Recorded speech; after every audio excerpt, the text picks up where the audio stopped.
Plague हा आजार dash dash या जीवाणूमुळे होतो. पहा, प्लेग हा आजार येरसिनिया पेस्टिस या जीवाणूमुळे होतो. योग्य उत्तर पर्याय क्रमांक 1 येरसिनिया पेस्टिस. ओके. त्यानंतर पेंटाव्हॅलंट ही रोग प्रतिबंधक लस खालीलपैकी एका रोगावर वापरत नाहीत, तर ती रुबेलावर वापरत नाहीत. मग या प्रश्नाचे योग्य उत्तर असेल पर्याय क्रमांक 1 रुबेला. समोरचा प्रश्न, गरोदर मातेला दिली जाणारी लस कोणती? ती आहे टीटीची लस. मग योग्य उत्तर असेल पर्याय क्रमांक 3 टीटी. त्यानंतर डॉट्स ही उपचार पद्धती डॅश डॅश रुग्णांकरिता दिली जाते. कोणत्या रुग्णांकरिता दिली जाते? तर ही क्षयरोगांना रोग या रुग्णांकरिता दिली जाते. मग या प्रश्नाचे योग्य उत्तर असेल पर्याय क्रमांक 4 क्षयरोग. समोरचा प्रश्न पाहूया. डेंग्यू हा आजार खालील डासाच्या दंशामुळे होतो. कोणत्या डासाच्या दंशामुळे?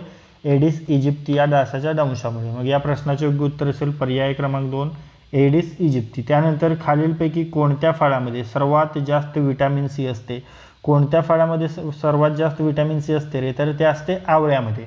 मग या प्रश्नाचे योग्य उत्तर असेल पर्याय क्रमांक 1 आवळा. समोरचा प्रश्न, राष्ट्रीय कीटकजन्य आजार नियंत्रण कार्यक्रम NVBDCP अंतर्गत खालीलपैकी कोणत्या आजाराचा समावेश होत नाही? कोणत्या आजाराचा समावेश होत नाही?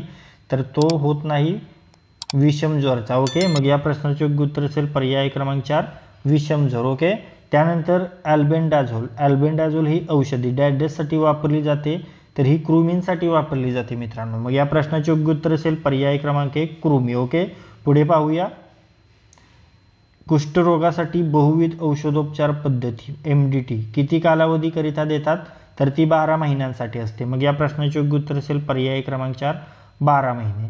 1 ग्रॅम स्निग्धापासून किती किलो कॅलरीज उष्मांक मिळतात? तर ते 9 किलो कॅलरीज उष्मांक मिळतात. मग या प्रश्नाचे योग्य उत्तर असेल पर्याय क्रमांक 2 9. ओके. पुढे पाहूया.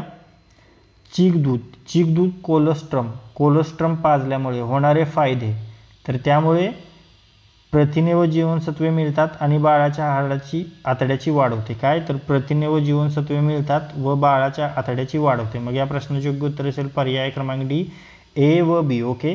त्यानंतर अंधत्व नियंत्रण कार्यक्रमांतर्गत आरोग्य सेवकाची जबाबदारी खालीलपैकी नाही, तर 6 ते 15 वयोगटातील लाभार्थ्यांना दर 6 महिन्यांनी जीवनसत्वाची मात्रा पाजणं हे जबाबदारी नाही आहे. मग या प्रश्नाचं योग्य उत्तर असेल पर्याय क्रमांक D 4 6 ते 15 वयोगटातील लाभार्थ्यांना दर 6 महिन्यांनी जीवनसत्व याची मात्रा पाजणे. ओके.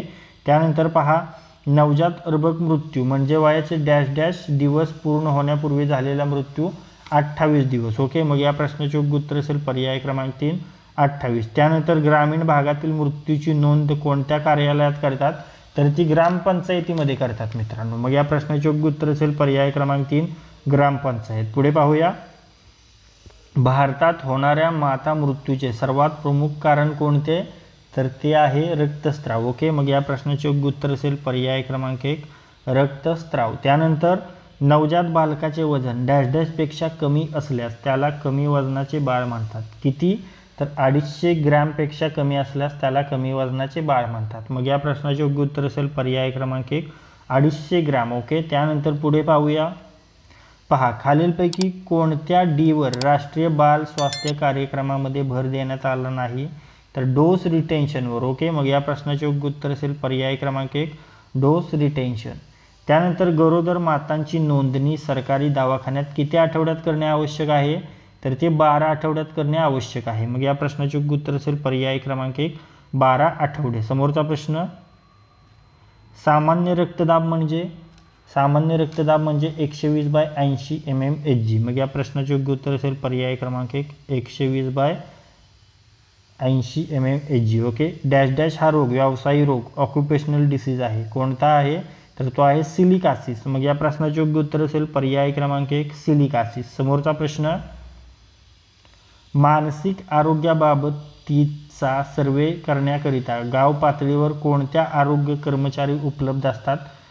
आशा वर्कर, आरोग्यसेवक, आरोग्यसेविका, तर हे सर्वच असतात. मग या प्रश्नाचे योग्य उत्तर असेल पर्याय क्रमांक 4 वरीलपैकी सर्व. ओके. त्यानंतर पाणी शुद्धीकरणासाठी क्लोरीनचे द्रावण पाण्यात विरघळल्यानंतर जंतूंचा संपूर्ण नायनाट होण्यासाठी डॅश डॅश मिनिटांचा कालावधी लागतो? तर तो 60 मिनिटांचा कालावधी लागतो मित्रांनो. मग या प्रश्नाचे योग्य उत्तर असेल पर्याय क्रमांक 2 60. ओके. त्यानंतर जननी सुरक्षा योजनेअंतर्गत ग्रामीण भागासाठी गरोदर मातेची प्रसूती आरोग्य संस्थेत झाल्यास मातेला किती रुपये लाभ दिला जातो? 700 रुपये. ओके, मग या प्रश्नाचे योग्य उत्तर असेल पर्याय क्रमांक 3 700. त्यानंतर सावित्रीबाई फुले कन्या कल्याण योजना बंद होऊन त्याऐवजी सध्या कोणती योजना सुरू आहे? तर ते आहे माझी कन्या भाग्यश्री योजना. मग या प्रश्नाचे योग्य उत्तर असेल पर्याय क्रमांक 2 माझी कन्या भाग्यश्री योजना. ओके, त्यानंतर पहा,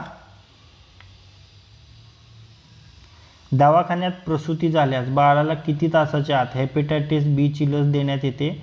24 तासांच्या आत. ओके, मग या प्रश्नाचे योग्य उत्तर असेल पर्याय क्रमांक 1 24. त्यानंतर हिस्टेरिया या आजारात रोगी डॅश असतो करतो?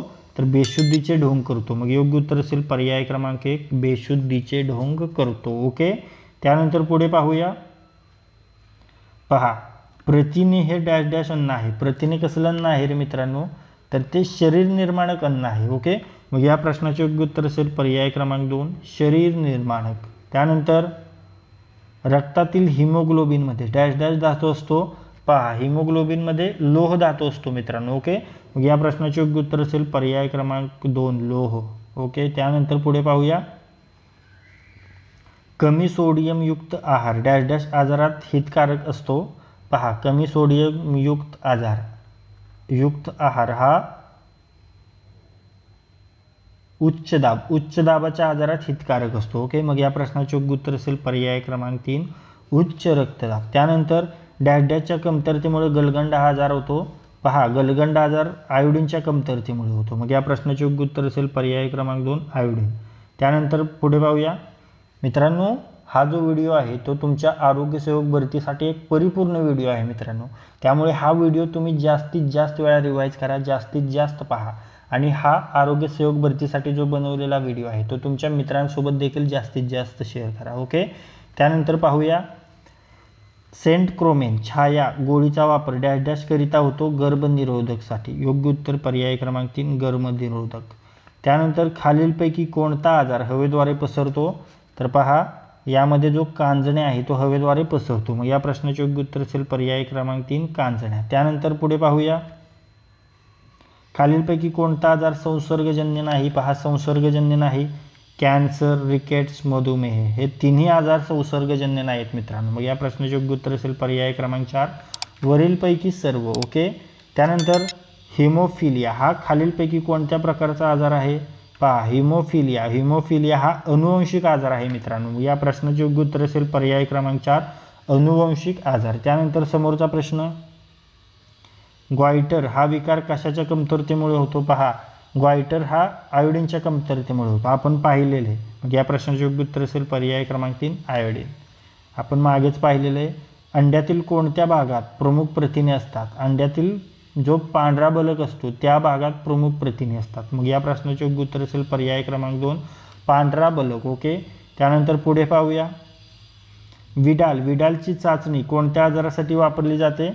तर ती टायफॉइड आजारासाठी वापरली जाते विडालची चाचणी. मग या प्रश्नाचे योग्य उत्तर असेल पर्याय क्रमांक 1 टायफॉइड. समोरचा प्रश्न. 1000 डॅश मागे 1000च्या संख्येला लिंग प्रमाण सेक्स रेशो असे म्हणतात? तर पहा, 1000 पुरुषांमागे स्त्रियांच्या संख्येला लिंग प्रमाण सेक्स रेशो असे म्हणतात. मग या प्रश्नाचे योग्य उत्तर असेल पर्याय क्रमांक 1 पुरुष स्त्रिया. समोरचा प्रश्न. आम्लरोधी प्रकारचे औषध कोणत्या त्रासाने ग्रस्त व्यक्तीला आराम मिळण्यासाठी वापरले जाते? तर ते जठराच्या वेदना दाह या व्यक्तीला. मग योग्य उत्तर असेल पर्याय क्रमांक 1 जठराच्या वेदना दाह. त्यानंतर समोरचा प्रश्न. पुढीलपैकी कोणते जीवनसत्व हाडांच्या बळकटीसाठी आहे? तर ते आहे ड जीवनसत्व हाडांच्या बळकटीसाठी. मग या प्रश्नाचे योग्य उत्तर असेल पर्याय क्रमांक 4 ड. तर मित्रांनो, या एकाच व्हिडिओमध्ये आपण तुमच्या येणाऱ्या आरोग्यसेवक भरतीसाठी महत्त्वाचे तांत्रिक प्रश्न पाहिलेले आहेत आणि यामध्ये आपण तब्बल 40 तांत्रिक प्रश्न पाहिलेले आहेत मित्रांनो. ओके, आणि हे जे सर्व प्रश्न आहेत मित्रांनो ते 2020 मध्ये झालेल्या आरोग्यसेवक भरतीमधील आहेत त्यावेळी. आणि हा नागपूर जिल्हा परिषदेच्या आरोग्यसेवक भरतीचा पेपर आहे आणि त्यातील आपण हे प्रश्न पाहिलेले आहेत ज्याचा तुम्हाला येणाऱ्या आरोग्यसेवक भरतीसाठी फायदा होणार आहे. जर हा व्हिडिओ तुम्हाला युजफुल वाटला असेल तर या व्हिडिओला लाईक करा. हा व्हिडिओ आपल्या कमीत कमी 10 मित्रांसोबत शेअर करा आणि जर हा आरोग्य सेवक भरतीसाठी बनवलेला व्हिडिओ तुम्ही पहिल्यांदाच या आपल्या स्मार्ट एक्झाम चॅनलवर पाहत असाल तर या आपल्या स्मार्ट एक्झाम चॅनलला सबस्क्राईब करा आणि बेल आयकॉनला हिट करा. तर लाईक करा, शेअर करा आणि सबस्क्राईब करा. थँक्यू.